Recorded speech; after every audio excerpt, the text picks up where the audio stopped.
आमच्यासारख्यांना अस्वस्थ करणारा एक विषय कालपासून मी पाहतोय। गडचिरोली जिल्ह्यामध्ये धानोरा गावात, गडचिरोली जिल्ह्यातल्या धानोरा गावामध्ये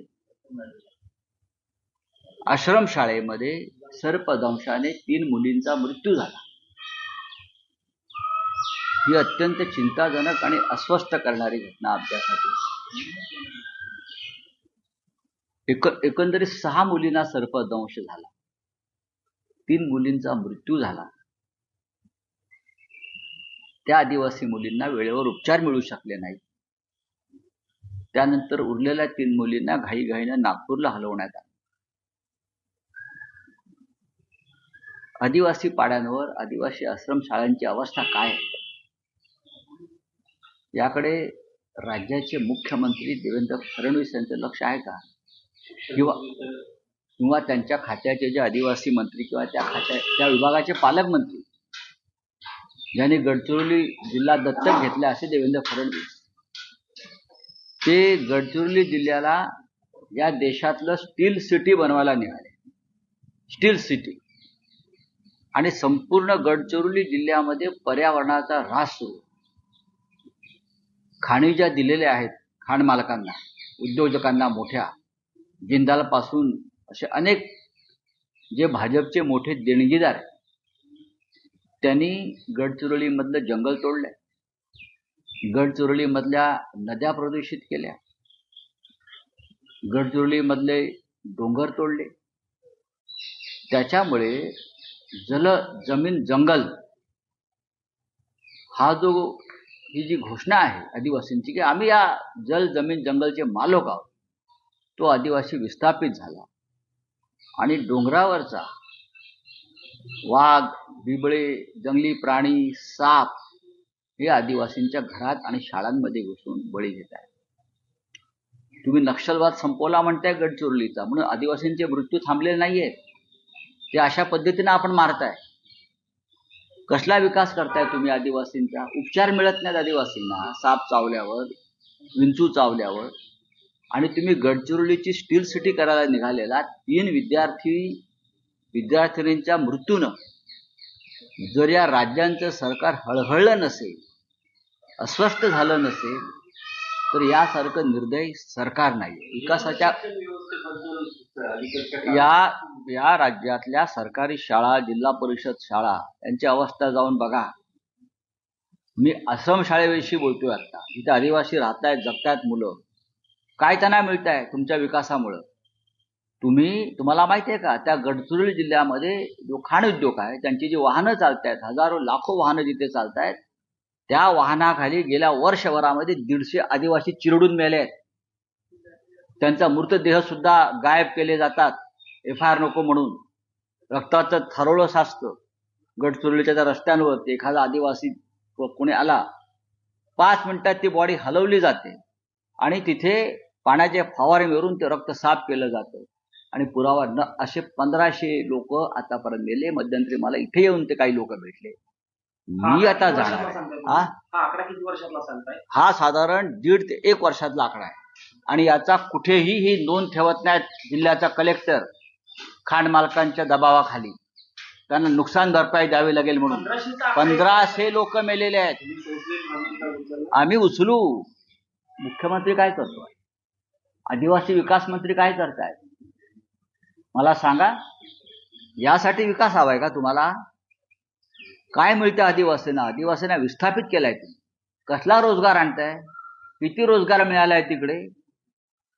हे तुमचे सगळे भारतीय जनता पक्षाचे देणगीदार जे तुम्हाला लाच देतात, त्यांना तुम्ही गडचिरोलीचं जंगल, डोंगर, नद्या उद्ध्वस्त करायला दिलेलं आहे। ज्या 3 मुलींचा मृत्यू झाला तो काल रेकॉर्डवरच आहे, सर्पदंशाने। ज्या 3 मुली हॉस्पिटलमध्ये आहेत, त्यातल्या एका मुलीच्या आजोबांशी युनियन मराठीच्या प्रतिनिधींनी गजानन मटेंनी बातचीत केली। तेव्हा त्यांच्याशी बोलताना त्यांनी सांगितलं की बेड नव्हता झोपण्यासाठी आणि त्या मुली खाली झोपल्या होत्या, त्यांच्या कानाला साप चावला, अशा पद्धतीची माहिती त्यांच्या आजोबांनी युनियन मराठी। बरोबर आहे ना? मग मी तेच सांगतोय ना, आश्रमशाळांना जो निधी दिला जातो तो कुठे जातो? कोण खातोय? हे कोणाचे लोक आहेत? या 3 सर्पदंशाची घटना समोर आल्या आतापर्यंत. असंख्य मुलं आणि मुली विंचू आणि सर्पदंशानं त्या भागामध्ये मरण पावलीत. आदिवासी पाड्यांवर रुग्णवाहिका नाही. तुम्ही पाहिलं असेल की झोळीमध्ये रुग्णांना न्यावं लागतंय, प्रेत झोळीतून न्यावी लागतायत. एखाद्या रुग्णालयामध्ये सरकारी जर कोणी मृत्यू झाला लहान मुलाचा, तर आई वडिलांना ते प्रेत आपल्या खांद्यावर टाकून घरापर्यंत न्यावं लागतं. रुग्णवाहिका नाही. ही राज्याची आदिवासी आणि आरोग्य व्यवस्थेची झुंडवडे आहेत.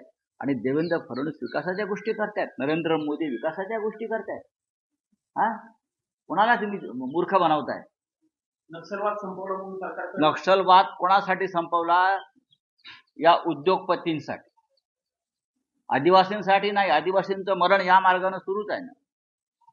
नक्षलवाद संपवल्याच्या गोष्टी करतात ते उद्योगपतींच्या सुरक्षेसाठी. यांच्या आदिवासी मरतोच आहे.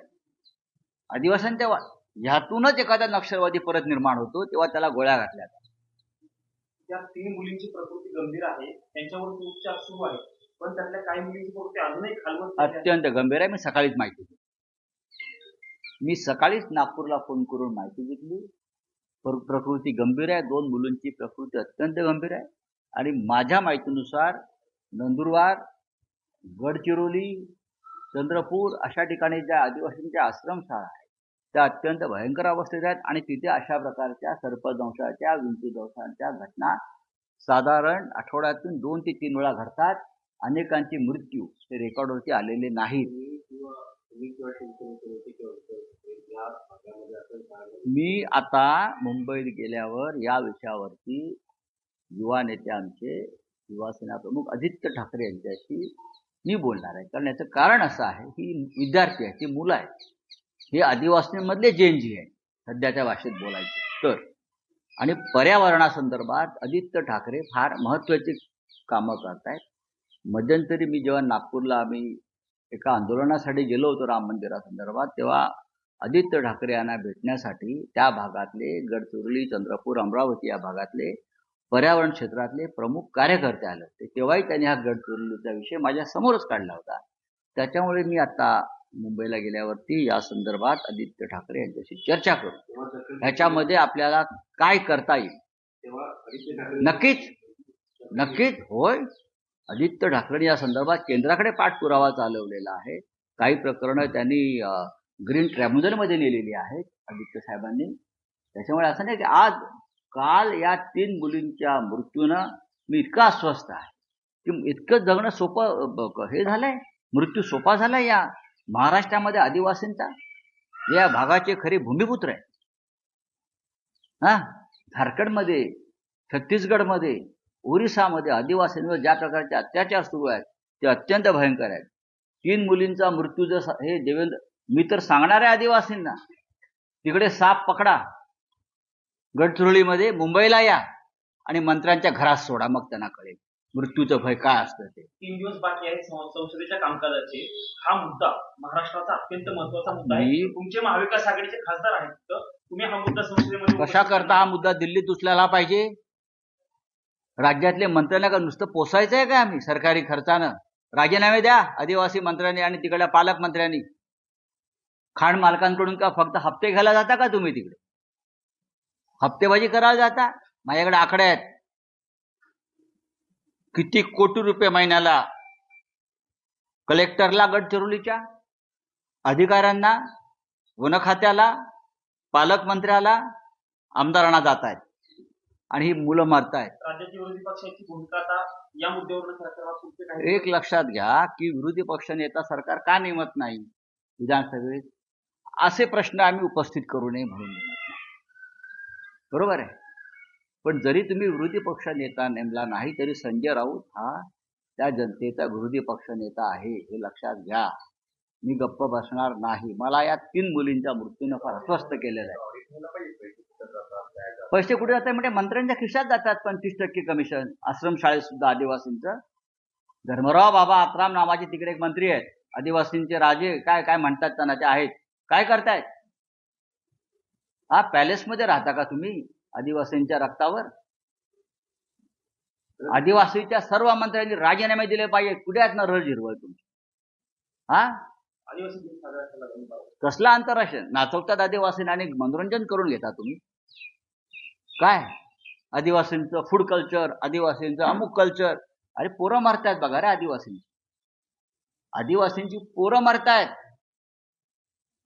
नोटिफिकेशन केलं जातं फक्त शो करतायत आंतरराष्ट्रीय आदिवासी दिवस कशाला आंतरराष्ट्रीय और महाराष्ट्राचा आदिवासी दिवस करा ना तुम्ही काय चाललंय बघा या सगळ्या आदिवासींना माझं आव्हान मी बोलणार पकडा तिकडे साप आणि विंचू आणि सोडा यांच्या घरात हे आंदोलन पाहिजे सर अमित शाह वर्षावर सोडा साप मग कशी यांची पोरं सैरावरा धावतायत मग त्यांना कळेल अमित शाह सभागृहामध्ये बोलण्यासाठी तयार झालेले आहेत. किरण रिजिजू उपकार करतात का आदिवासी आपले अमित शहा बोलायला तयार झाले सभागृहात उपकार करतायत संसदेवर लोकशाहीवर देशावर उपकार कर रहे क्या आप मेहरबानी कर रहे आने दो ना देख लेंगे उशीर झाला तुला नहीं मैं मेहरबानी कर रहे हैं ना मैं आ रहा हूँ भाई मेहरबानी करतात क्या ते महाराष्ट्रातील 5,000 अधिक कंपन्या दुसऱ्या राज्यामध्ये गेल्यात किंवा त्या कंपनीची परदेशात गेलेल्या आहेत अशी माहिती 3,500 कंपन्या बंदही झालेल्या आहेत याचं उत्तर देवेंद्र फडणवीसांनी द्यावं बरं का गुंतवणूक येते गुंतवणूक आली महाराष्ट्र प्रगतीपथावर आहे कुठे आहे प्रगतीपथावर महाराष्ट्र कुठे आहे रोजगार महाराष्ट्रात सांगा त्याच्यामुळे या कंपन्या जात आहेत. सरकारच्या धोरणाला कंटाळून सरकारच्या खंडणीखोरीला कंटाळून उद्योगमंत्री तर उद्योग सामंत आहेत. हो ते उद्योगमंत्री आहेत म्हणजे नक्की कोणाचे उद्योगमंत्री आहेत किती उद्योग आणले त्यांनी MIDCची अवस्था बघा जरा कशा विकल्या जात आहेत हिशोब माझ्याकडे पूर्ण आहे प्रत्येकाचा माझ्या इतका हिशोब सरकारच्या ऑडिटर जनरलकडे सुद्धा नाहीये हिशोब माझ्याकडे पक्का आहे प्रत्येकाचा हिशोब आहे कळलं हा कसं फावडे घेऊन बसलेले आहेत आणि कसं खोऱ्याने पैसे तिजोरीचे आणि जनतेचे लुटतायत जमिनी कशा लुटल्या जात आहेत प्रॉपर्ट्या कशा विकल्या जात आहेत शाळेपासून आरोग्य खात्यापर्यंत आदिवासीपर्यंत फक्त लाचखोरीच सुरू आहे पुढे जातोय निधी काय करतायत देवेंद्र फडणवीस मला सांगा ना काय करतायत सर एनडीच्या खासदारांच्या हातात तिरंगा झेंडा घेऊन मोदीच्या समोर सगळे खासदार आता मूर्खांचा कारभार आहे मानसिक दृष्ट्या हे लोक विकलांग झालेले आहेत हे मनोरुग्ण आहेत आणि या मनोरुग्णावरती आता उपचार होणं जरा कठीण आहे लक्षात तुम्हाला सांगतो मी सरकार बदलणं आणि या मनोरुग्णांवरती सामुदायिक उपचार करणं एवढाच एक आता मार्ग शिल्लक आहे यांना गुंगीचं औषध देऊन झोपवलं पाहिजे सगळ्यांना किंवा यांना चहातून भांग दिली पाहिजे शांत पडून राहतो